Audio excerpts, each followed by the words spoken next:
안녕하세요. 크리스강의 모르면 나만 손해 TV입니다. 대부분 정부 지원금은 대상에 해당한다 해도 몰라서 신청하지 않으면 못 받는 경우가 많습니다. 대상자 본인이 어떤 정부 지원을 받을 수 있는지 알고 신청 기한 내에 온라인 또는 주민센터 등을 통해서 신청해야만 지원금 지급이 되는 경우가 대부분인데요. 오늘 영상을 통해서 안내드릴 정부 지원도 신청하셔야 합니다. 그리고 계좌로 현금으로 지급되는데요. 지급이 불가한 은행 계좌가 있기 때문에 이 은행 계좌로 신청하면 지급되지 않습니다. 신청 시 꼭 알고 있어야 할 사항들도 함께 안내해 드릴게요. 9월 15일까지 이것 신청하고 12월에 정부 지원금 110만 원 받으세요. 신청 안 하면 못 받습니다. 그럼 관련 내용이 궁금하신 분들은 오늘 영상을 통해서 꼭 확인해 보시길 바랍니다. 정부 지원금을 날짜에 맞춰서 잘 신청했더라도 지급받기 위해 신청 시 입력하는 계좌번호나 전화번호 등이 잘못 기재될 경우에는 지급이 지연될 수 있습니다. 9월 15일까지 신청을 받아 지급하는 이번 정부 지원금 신청 시 꼭 알고 있어야 하는 중요한 내용부터 설명드릴게요. 바우처 형태가 아니라 현금으로 지급됩니다. 현금 지급이기 때문에 신청인은 신청 시에 반드시 지원금을 입금받을 은행 계좌번호를 입력해야 합니다. 신속하고 편리하게 받기 위해서 신청할 때 반드시 필요한 정보가 신청자의 계좌번호와 연락처입니다.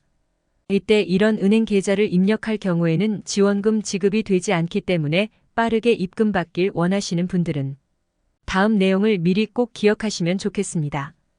일부 금융기관은 지급 업무를 하고 있지 않아서 계좌 이체가 되지 않습니다. 카카오뱅크, 토스뱅크, 저축은행 등 일부 금융기관이 해당되며 정부에서 발표한 지급불가 은행 목록을 안내드리겠습니다.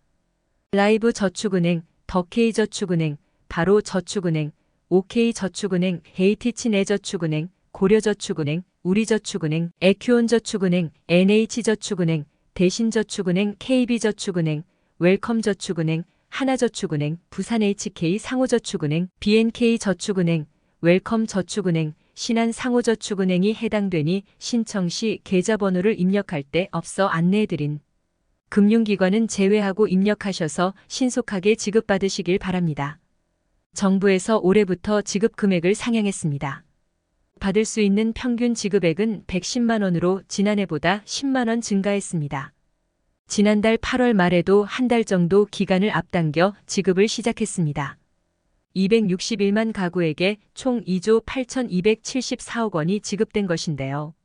올해부터 최대 지급 금액을 높여서 평균 지급액도 110만 원으로 증가했습니다. 늘어난 최대 지급액은 단독 가구 165만 원, 헛벌이 가구 285만 원, 맞벌이 330만 원으로 각각 지난해보다 15만 원, 25만 원, 30만 원 증가했습니다. 올해 12월 말에 지급 예정인 지원금 신청이 9월 1일부터 시작되었습니다. 신청 기한은 15일까지로 해당되시는 분들은 꼭 신청하셔서 잘 지급받으시길 바랍니다. 그리고 올해부터 최초로 자동 신청 제도도 도입되었는데요. 지난 3월에 자동 신청에 사전 동의한 25만 명 중 11만 명은 별도의 절차 없이 9월 1일에 신청이 완료되어 심사를 통해 지원금이 지급됩니다. 자동 신청 동의는 장려금 신청 기간에만 가능합니다. 자동 신청 제도는 매번 지원금을 별도로 신청하는 불편함을 해소하고 신청 누락을 방지하기 위해 올해 최초로 도입되었는데요. 자동 신청 동의 대상자에 해당하지만 몰라서 신청하지 않으신 분들 계시다면 9월 15일까지 신청하셔서 다음 지급부터는 별도의 신청 없이 조금 더 편하게 지원금을 받으시길 바랍니다. 9월 15일까지 신청을 받고 12월 말에 지급을 시작하는 정부 지원금은 소득이 많지 않은 가구를 대상으로 근로를 장려하고 경제적 자립을 적극적으로 지원하기 위해 지급하는 근로장려금입니다. 이번 신청은 146만 명이 대상이며 신청자 지급 요건을 심사한 후 12월 말부터 지급을 시작할 계획입니다. 2023년 상반기에 근로소득만 있는 146만 명을 대상으로 9월 15일까지 신청이 원칙이나 신청하지 못할 경우에는 내년에 3월 반기 신청 또는 5월 정기 신청 기간에 신청 가능합니다.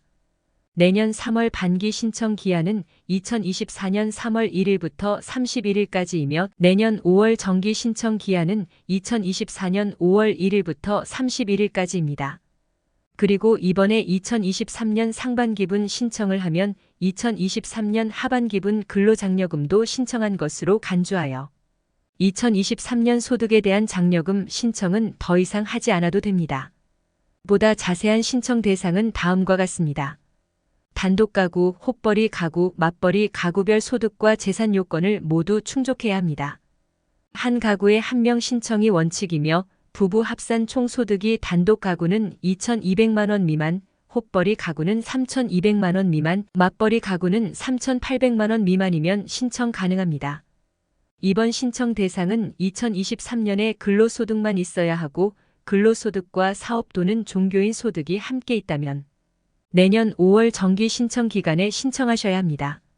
내년 5월 정기 신청 기간은 1일부터 31일까지입니다.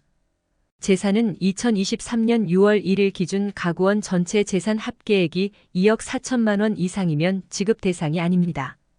근로장려금은 세무서를 방문하지 않아도 홈택스, PC 또는 모바일을 통해서 빠르게 신청 가능하고 자동응답 전화 ARS 1544에 9944번을 통해서도 신청할 수 있습니다. 그리고 지원금 관련 궁금한 사항이 있으시다면 장려금 전용 상담센터 1566에 3636번을 통해서 문의하시면 됩니다.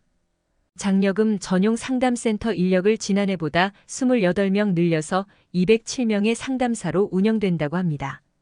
자동 신청 제도는 취약계층을 대상으로 올해부터 적용되었습니다. 65세 이상 분들과 중증장애인 분들을 대상으로 최초로 도입되었는데요. 신규로 자동 신청동의 대상자에 해당되는 52만 명에게 사전동의 관련 내용을 안내한다고 합니다. 자동 신청은 장려금 신청 기간 9월 15일까지 가능하니 원하시는 분들은 꼭 신청해 보시길 바랍니다. 또 하나 꼭 기억하셔야 할 게 있는데요.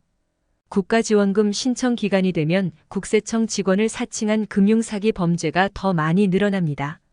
신청을 위해 계좌 비밀번호, 카드번호, 인터넷 뱅킹 정보 등 중요한 개인 금융 정보는 절대 요구하지 않고 일체의 금품도 요구하지 않으니 각별히 주의하시길 바랍니다. 만약 사기가 의심된다면 경찰청 112, 한국인터넷진흥원 118, 금융감독원 1332번에 즉시 신고하셔야 합니다. 오늘은 15일까지 신청을 받아 12월 말부터 지급을 시작하는 정부 지원금 소식에 대해서 살펴봤습니다. 해당되시는 분들은 기간 내에 꼭 신청하셔서 지급받으시길 바랍니다. 오늘 영상도 끝까지 봐주셔서 대단히 감사합니다. 구독과 좋아요, 알림 설정 꼭 부탁드립니다. 오늘도 좋은 하루 되세요.